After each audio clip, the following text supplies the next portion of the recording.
एक महिला ने अपने पति को फ़ोन किया और पति को फ़ोन करने के बाद उसने एक ऐसी डिमांड रखी जिस डिमांड को सुनकर पति जो होता है मुस्कुरा जाता है। मुस्कुरा जाने के बाद वो मेडिकल स्टोर जाता है। मेडिकल स्टोर जाने के बाद वो देखता है कि वहाँ पर बहुत सारी भीड़ लगी हुई है। उस भीड़ के वो थोड़ी सी दूर को जाकर खड़ा हो जाता है। जब दूर को जाकर खड़ा हो जाता है, भीड़ कम हो जाती है, सारी कम हो जाती है, तब स्टोर वाला जो होता है वो पूछता है कि भाई साहब आपको चाहिए क्या? आप बहुत देर से खड़े हैं यहाँ पर, बताइए मैं ला कर देता हूँ। तो इधर जो ये व्यक्ति होता है चुपचाप खड़ा था। जब चुपचाप खड़ा था तो ये मेडिकल स्टोर वाला जो होता है वो कहता है कि भाई साहब आप बताइए आपको क्या चाहिए। ये व्यक्ति जो होता है ये कहता है कि मुझे कुछ गोलियां चाहिए। जब वो गोलियां मांगता है, गोलियों की बात करता है, तभी वो मेडिकल स्टोर वाला जो होता है उसे एक पत्ता ला कर देता है, एक रैपर ला कर देता है। जब रैपर ला कर देता है तो वो कहता है कि नहीं, मैं इतनी से मेरा काम नहीं चलता, मैं बार बार यहाँ पर आता हूँ। जब बार बार यहाँ पर आता हूँ तो मुझे अच्छा नहीं लगता बार बार ये चीज़ें लेने के लिए, मुझे तुम बहुत सारी दे दो, 4-5 दे दो। वो 4-5 पत्ते दे देता है मेडिकल स्टोर वाला उसे। और देने के बाद जब वो अपने घर जाता है, घर जाने के बाद वो खाना पीना खाते हैं। पहले खाना पीना खाने के बाद वो अपनी पत्नी के साथ रूम में चला जाता है। रूम में जाने के बाद वो गोलियां लेता है। गोलियां खाने के बाद वे आराम से फिर सो जाते हैं। सो जाने के बाद जब सुबह को उठते हैं तो सुबह को उठने के बाद देखती है उसकी पत्नी कि उसके पति जो है अब इस दुनिया में नहीं रहा है। आखिरकार उसके साथ क्या हुआ था? क्या वो उस दुनिया को छोड़कर जा चुका था? और क्या उस दुनिया को छोड़ने के पीछे उन गोलियों का हाथ था या फिर किसी और चीज़ का? क्या उन गोलियों की वजह से उसकी जान गई थी या फिर किसी और चीज़ की वजह से उसकी जान गई थी? ये जानने के लिए बने रहिए इस घटना के साथ। चले तो बिना देरी के इस घटना को शुरू करते हैं। नमस्कार, आदाब, सत श्री अकाल, हर हर महादेव। मेरा नाम रूपा है और आज की ये घटना उत्तर प्रदेश के कानपुर का एक थाना लगता है बिठौर और यहीं का एक क्षेत्र लगता है ध्रुवनगर। दरअसल 19 जनवरी सन 2025 को एक महिला होती है जिसका नाम शबनम होता है। शबनम जो होती है सुबह के टाइम 6 साढ़े 6 के करीब अपने कमरे में जोर से चीखने चिल्लाने लगती है। उसके चीखने चिल्लाने की आवाज़ें सुनकर आस पड़ोस के जो लोग होते हैं वे भी उसके पास आ जाते हैं और पास आने के बाद उससे पूछने लगते हैं कि क्या हुआ। जब उसकी चीख पुकार सुनकर उसके सामने जाकर ये सवाल कर रहे थे तभी वे देखते हैं उसकी बगल में उसका पति होता है। वो कहती है कि इनकी सांसें नहीं चल रही है, पता नहीं इन्हें क्या हो गया है। आस पड़ोस के जो लोग होते हैं वे कहते हैं कि ऐसा क्या हुआ जो इसकी सांसें नहीं चल रही और रात को क्या हुआ था। वो कहती है कि मुझे नहीं पता। वो हड़बड़ाहट में अपने भाई सलीम को कॉल करती है। सलीम वहाँ पर पहुँचता है। वहाँ पर पहुँचने के बाद जब वो अपने जीजा को वहाँ देखता है तो वो पुलिस वालों को फ़ोन करता है और कहता है कि पता नहीं मेरे जीजा को क्या हो गया। अब पुलिस वाले जो होते हैं आने के बाद उसे देखते हैं। देखने के बाद पंचनामा होता है, यानी कि उसकी तलाशी लेते हैं। तलाशी लेने के बाद उसके कपड़ों में एक रैपर मिलते हैं, मतलब कि गोलियां मिलती हैं। जब गोलियां मिलती हैं तो एक या आध गोली नहीं, 4-5 पत्ते मिलते हैं। जब 4-5 पत्ते मिलते हैं वो उसकी पत्नी शबनम से पूछते हैं कि इतने सारे पत्ते इसकी जेब में क्या कर रहे हैं? क्या ये रात को इन सबको लेकर सोया था? और क्या ये इन चीज़ों का करता क्या था? तभी ये इसकी जो पत्नी होती है वो कहती है कि साहब हाँ, ये गोलियां इन्होंने रात को ली थी और ये गोलियां लाने के लिए मैंने ही नहीं कहा था, क्योंकि ये गोलियां लाने के बाद जब ये मेरे साथ संबंध बनाया करते थे तो मुझे अच्छा लगता था और इन्हें भी अच्छा लगता था और इनकी खुशी में ही मेरी खुशी थी। जैसा ये चाहते थे मेरे साथ करना, मैं इनके साथ ऐसा ही करती थी। जब पुलिस वालों को ये अपना ये बयान देती है तो पुलिस वाले जो होते हैं उसे, जिसके पति का जो नाम होता है वो साबिर खान होता है। साबिर खान की जो उम्र होती है 45 साल होती है और जो शबनम की उम्र होती है वो 43 साल होती है। अब साबिर खान को पोस्टमार्टम के लिए हॉस्पिटल भेजा जाता है। जब पोस्टमार्टम के लिए भेजा जाता है उसका पोस्टमार्टम रिपोर्ट आती है तो पोस्टमार्टम रिपोर्ट जो होती है वो कुछ और ही कह रही थी उसमें, यानी कि शबनम कुछ और कह रही थी और पोस्टमार्टम रिपोर्ट कुछ और कह रही थी। पोस्टमार्टम रिपोर्ट जो होती है वो कह रही थी कि उसके साबिर खान की जो मौत हुई है वो किसी और वजह से नहीं हुई है। उसकी जो जो इस दुनिया में नहीं रहा है वो गोलियों की वजह से नहीं, बल्कि उसका गला दबाया गया है, उसे गला दबाकर इस दुनिया से उठाया गया है। जब ये सारी बातें पुलिस वाले देखते हैं और सारी चीज़ें सुनते हैं तो उन्हें कुछ अलग ही लगता है। वे कहते हैं कि शबनम का कुछ और बयान था और ये पोस्टमार्टम रिपोर्ट कुछ और कह रही हैं। तभी वे जब सलीम ने तहरीर दी थी, सलीम पर कॉल करते हैं। सलीम पर कॉल करने के बाद उसे बुलाते हैं। बुलाने के बाद उससे कहते हैं कि हमें एक बात बताओ, तुम्हारे जीजा की किसी से दुश्मनी थी? वो कहता है कि नहीं साहब, मेरे जीजा की किसी से दुश्मनी नहीं थी।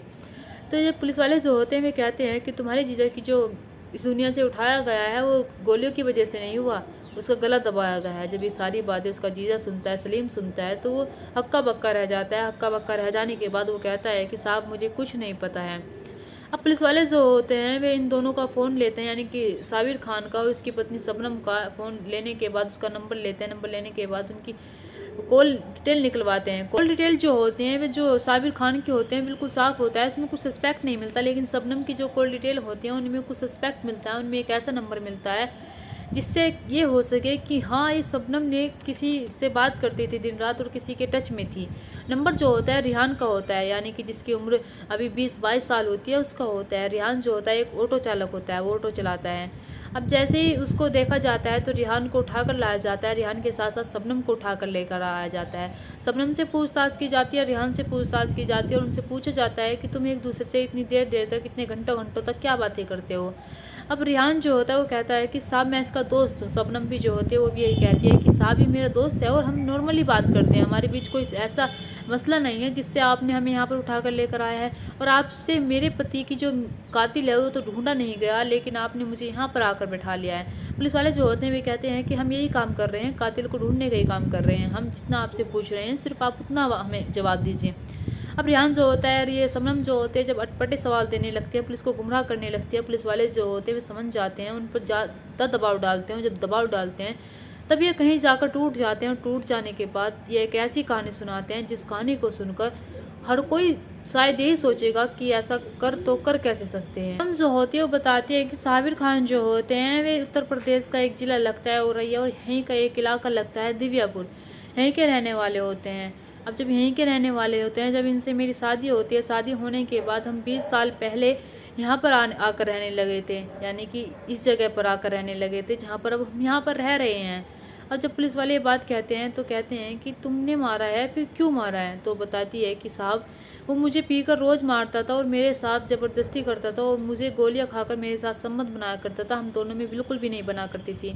हमारे 3 साल बाद ही हमारे एक बेटा होता है, बेटा जो होता है जिसका नाम सलमान होता है। सलमान जो होता है अपने मामा के पास रहता है। जब अपने मामा के पास रहता है मेरा पति जो होता है वो काम के लिए जाता है। अब जैसे ही मैं दिन पे अब घर पर अकेली रहती थी, जब घर पर अकेली रहती थी तभी मैं इंस्टाग्राम की एक आईडी बनाती हूँ। इंस्टाग्राम की आईडी बनाने के बाद मेरी मुलाकात जो होती है रिहान से होती है। रिहान से जब मुलाकात होती है तो रिहान जो होता है पहले मुझे लाइक कमेंट करता था, लाइक कमेंट करने के बाद वो उसे फॉलो करता है। फॉलो करने के बाद एक दिन रिहान की जो हिम्मत होती है वो इतनी बढ़ जाती है कि उसे मैसेज कर देता है। मैसेज कर देने के बाद वो उससे बातें करने लगता है। इधर शबनम जो होती है वो अपनी जो इंस्टाग्राम पर फोटोज़ डालती है वो अपनी 43 से 42 साल की उम्र के नहीं डालती। वो फ़ोटो जो डालती है वो 20-22 साल की उम्र के जो उसके फ़ोटो होते हैं वो डालते हैं, जिस पर वो रिहान लाइक कमेंट करता था और उन्हें देखा करता था। जब देखा करता था तो उसे अच्छी लगने लगती है शबनम। जब अच्छी लगने लगती है तो उन दोनों के बीच बातें होने लगती है। बातें जो होती है वे इतनी बढ़ जाती है कि ये दोनों जो होते हैं एक दूसरे का नंबर ले लेते हैं। नंबर लेने के बाद एक दूसरे से प्यार भरी बातें करते हैं। जब प्यार भरी बातें करते हैं इनके बीच इतनी नज़दीकी आ जाती हैं कि ये दोनों एक दूसरे के बिना रह ही नहीं पाते। तब कहीं जाकर शबनम जो होती है वो कहती है रिहान क्या तुम मुझसे मिलना चाहोगे। रिहान जो होता है वो कहता है कि तुम ये कैसी बातें कर रही हो, मैं तुमसे कैसे मिल सकता हूँ, क्या तुम्हारा पति यहाँ पर नहीं रहता, क्या तुम्हारा पति घर पर नहीं रहता। तो शबनम जो होती है वो बताती है कि नहीं, मेरा पति घर पर नहीं रहता, वो काम के लिए बाहर जाता है और कई कई दिन बाद मेरे घर पर आता है। बताती है कि मेरा बेटा जो है सलीम के पास यानी कि मेरे भाई के पास रहता है। तो वो मतलब कि उसके पास पूरा मौका था रिहान से मिलने का। रिहान जो होता है सारा काम छोड़कर शबनम से मिलने आ जाता है। जब शबनम से मिलने आता है दिखता है तो वो देखता रह जाता है और कहता सोचता है मन ही मन कि तुमने जो फेसबुक पर यानी कि इंस्टाग्राम पर जो तस्वीरें गे रखी हैं वे तो अलग हैं और जो तुम हो तुम्हारी तो उम्र बहुत है, लेकिन ये चीज़ उम्र का दायरा न देखते हुए, उम्र का नज़रअंदाज करते हुए उन दोनों के बीच फिर भी नज़दीकी आते हैं, फिर भी एक दूसरे से प्यार करते हैं, फिर भी उस रिश्ते को जन्म देते हैं जिस रिश्ते को उन्हें जन्म देना ही नहीं चाहिए था। वे दोनों जो होते हैं एक दूसरे के करीब आते हैं। एक दूसरे के करीब आने के बाद उन दोनों के बीच संबंध बनते हैं। जब संबंध बनते हैं रिहान जो होता है वो कहता है कि मैं तुमसे बहुत प्यार करता हूँ, मैं तुम्हारे साथ रहना चाहता हूँ। इधर शबनम जो होती है वो कहती है कि मैं भी तुमसे बहुत प्यार करती हूँ। इधर शबनम जो होती है एक ऐसे रिश्ते को जन्म दे रही थी जिस रिश्ते का कोई तोड़ ही नहीं था, जिस रिश्ते को आगे बढ़ाया ही नहीं जा सकता था। शबनम से रिहान जो होता है वो कम से कम 20-22 साल छोटा होता है। इधर रिहान जो होता है वो भी ये नहीं देखता कि शबनम की उम्र कितनी सारी है, लेकिन वो उसके साथ वही चीज़ देखता है। कहते हैं ना कि हवस का भूत जब सर पर चढ़ता है तो ना ही कोई उम्र देखता है, ना ही कोई इंसान उसकी जात देखता है, ना ही पात देखता है, कुछ नहीं देखता है। अब ये शबनम जो होती है जब उसका मन किया करता था रिहान को बुलाने का तब रिहान को घर पर बुला लिया करती थी और रिहान भी घर पर आ जाया करता था। अब जैसे दिन बीतते चले जाते हैं, जब दिन बीतते चले जाते हैं शबनम जो होती है वो सोचने लगती है कि मैं अपने पति के साथ ना रहकर रिहान के साथ रहना चाहती हूँ। शबनम जो होती है वो एक दिन रिहान से कहती है कि क्या तुम मेरे पति को रास्ते से हटा सकते हो, वो मुझे बहुत ही मारता है, पीटता है और मेरे साथ वो ज़बरदस्ती गोलियाँ खाकर संबंध बनाता है। इसलिए मेरा बेटा जो है वो घर से बाहर रहता है, यानी कि मेरे भाई के पास रहता है जिसकी उम्र अब 16-17 साल हो चुकी है।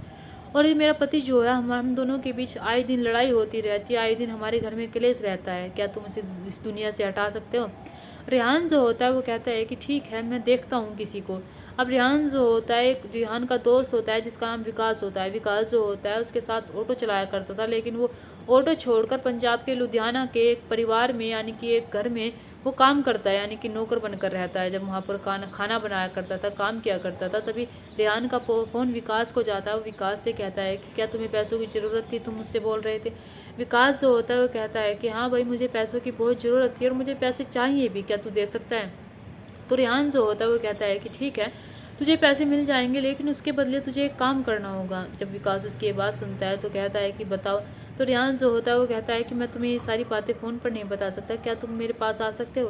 विकास जो होता है सब कुछ छोड़ छाड़ कर उसके पास आ जाता है। उसके पास आ जाने के बाद वो उससे कहता है कि बताओ मुझे क्या करना होगा। रेहान जो होता है विकास से कहता है कि तुम्हें एक काम करना होगा, तुम्हें वो काम करना होगा जो मैं नहीं कर सकता, इसके बदले तुम्हें पैसे भी मिलेंगे। शबनम जो होती है उससे रेहान से पहले ही कह चुकी थी कि मैं पैसे देने के लिए तैयार हूँ, तुम बस मेरा काम करवा दो।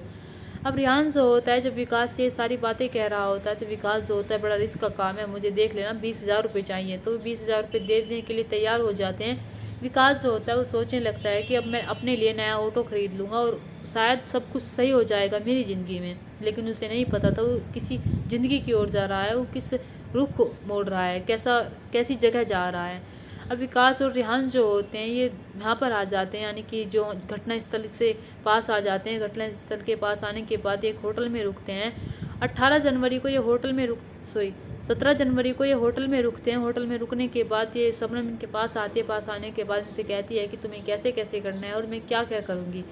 विकास को पैसे दिए जाते हैं। पैसे देने के बाद 18 जनवरी सन 2025 की रात को विकास और रेहान जो होते हैं ये शबनम के घर पर जाते हैं। घर पर जाने के बाद जब से जैसे ही डोर नॉक करने की कोशिश करते हैं तभी वो दरवाज़ा जो होता है खुला हुआ होता है।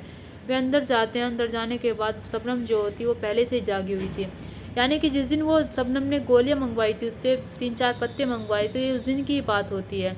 उस दिन जब उसने पत्ते लेकर आया था अपने घर पर, वो खाता है। उन गोलियों को खाने के बाद उसे बहुत सारी शराब पिलाई जाती है। शराब पिला देने के बाद शायद उनके बीच संबंध बने थे या नहीं बने थे, इस चीज़ का तो नहीं पता, लेकिन वो बेसुध हालत में पड़ा हुआ था। साबिर खान जैसे वो बेसुध हालत में पड़ा हुआ था, शबनम जो होती जागी हुई थी।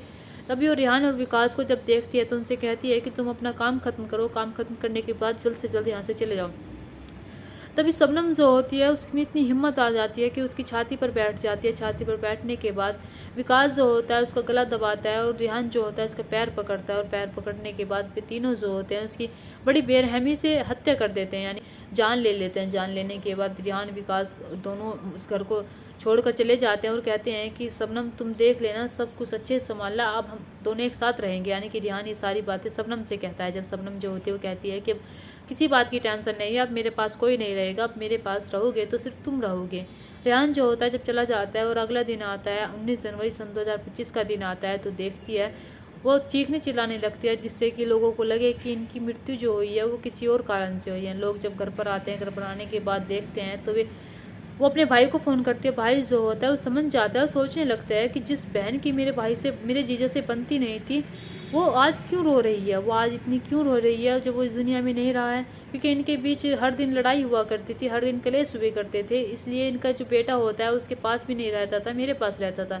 उसे कहीं अजीब सा लगता है, वो सोचता है कि कहीं ना कहीं मेरी बहन का इसमें हाथ हो सकता है। वो तभी पुलिस वालों को जानबूझकर बुलाता है। जानबूझकर पुलिस वालों को बुलाने के बाद उसे पहले दिन से ही पता था कि उसकी बहन का इसमें कोई ज़रूर हाथ है। तभी उसने पुलिस वालों को फ़ोन किया और पुलिस वालों को ये खबर दी कि मेरे जीजा के साथ ना जाने क्या हो गया है, वे रातों रात सोते रह गए हैं। पुलिस वाले जब जिनकी ये बात सुनते हैं शबनम की, तो वे हैरान रह जाते हैं। सोचने पर मजबूर थे कि आखिरकार एक पत्नी अपने पति के साथ ऐसा कर कैसे सकती है। इधर रेहान विकास जो होते हैं ये भी इस जुर्म में शामिल थे। इन्हें भी तीनों को भी 22 जनवरी को गिरफ्तार कर लिया जाता है। गिरफ्तार करने के बाद जेल के सलाखों के पीछे डाल दिया जाता है। सलीम जो होता है वो समझ ही नहीं पा रहा था कि आखिरकार मेरी बहन मेरे जीजा के साथ ऐसा कर कैसे सकती है। इधर जो उसका सलमान बेटा होता है, यानी कि साबिर खान और शबनम का बेटा होता है, वो भी नहीं सोच समझ पा रहा था कि आखिरकार मेरी माँ मेरे बाप के साथ ऐसा कर कैसे सकती है। दोस्तों, जो रिश्तों को जन्म दिया जाता है, अवैध रिश्तों को जन्म दिया जाता है, नाजायज़ रिश्तों को जन्म दिया जाता है, वे ज़्यादा दिन तक टिक नहीं पाते और इनमें कुछ व्यक्ति ऐसे कर जाते हैं जिनकी कल्पना हम नहीं कर सकते हैं। दोस्तों, इस घटना को सुनाने का मकसद मेरा आपका दिल दुखाना नहीं था, आपको परेशान करना नहीं था, आपको घटना के बारे में बताना था, आपको सचेत करना था। आप अपने परिवार के साथ खुश रहिए। नमस्कार।